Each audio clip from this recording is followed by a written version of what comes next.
Welcome to part 31 of our video series on the Mass. We're going to have one last video this week on the words of institution.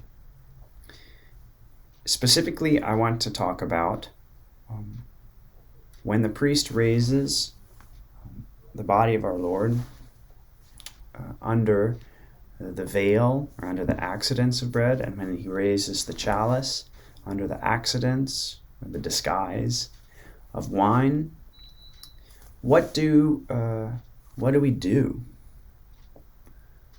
The answer is adore. We adore Jesus, but what does it mean? Okay, I adore you. Well, a beautiful thing to say is, Jesus, I adore you. I love you. I bless you. I praise you.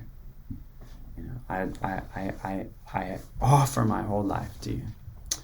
Another thing that people say is my Lord, my God, right? That's what Thomas the Apostle says when he sees the risen Christ after his death and resurrection. His response to Jesus is, my Lord and my God. And so many people, when the priest raises our Lord in the Eucharist, they respond with that same act of faith that Thomas does, my Lord and my God. Another thing that you can do when the priest raises the body of our Lord and the blood of our Lord during the Mass is you can join once again your sacrifice to the sacrifice of Christ that's being raised to the Father, right? Because it's true, the priest is elevating the sacred host and the precious blood of our Lord for you to behold. But it's also in that moment that he raises the host to the Father, right?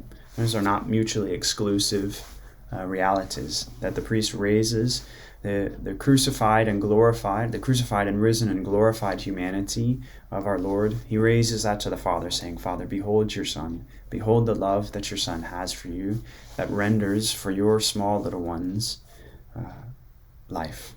And so we unite our sacrifice to the sacrifice of Christ, who gives that sacrifice to the Father. And so we can unite our hearts to Jesus in that way. And so we can echo that same disposition, that same sacrificial union when the priest raises the chalice to God the Father, moments later in the Mass. I didn't talk about transubstantiation in these last three videos. The reason for that is because I'm going to give a shameless plug for a video on transubstantiation by this group called Aquinas 101.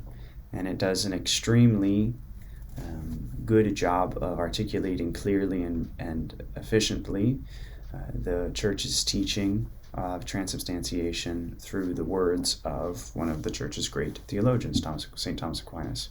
So, I give that video to you by way of recommendation as something that can supplement theologically the understanding of transubstantiation, which takes place right when the priest says, this is my body, because it's Jesus who says that in the moment, right? The priest is acting in persona Christi, which means in the person of Christ. And so you'll note that the priest he's not saying Jesus says, this is my body. I mean, it says that at the beginning when he says saying, but it's just the priest is just saying the words of Jesus because of that mystical participation of the reality of the one priesthood of Jesus Christ entering, or that priest entering into that one reality of participating in the one reality of Jesus, his priesthood.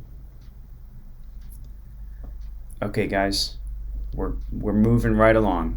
We'll see you next week for the mystery of faith. God bless.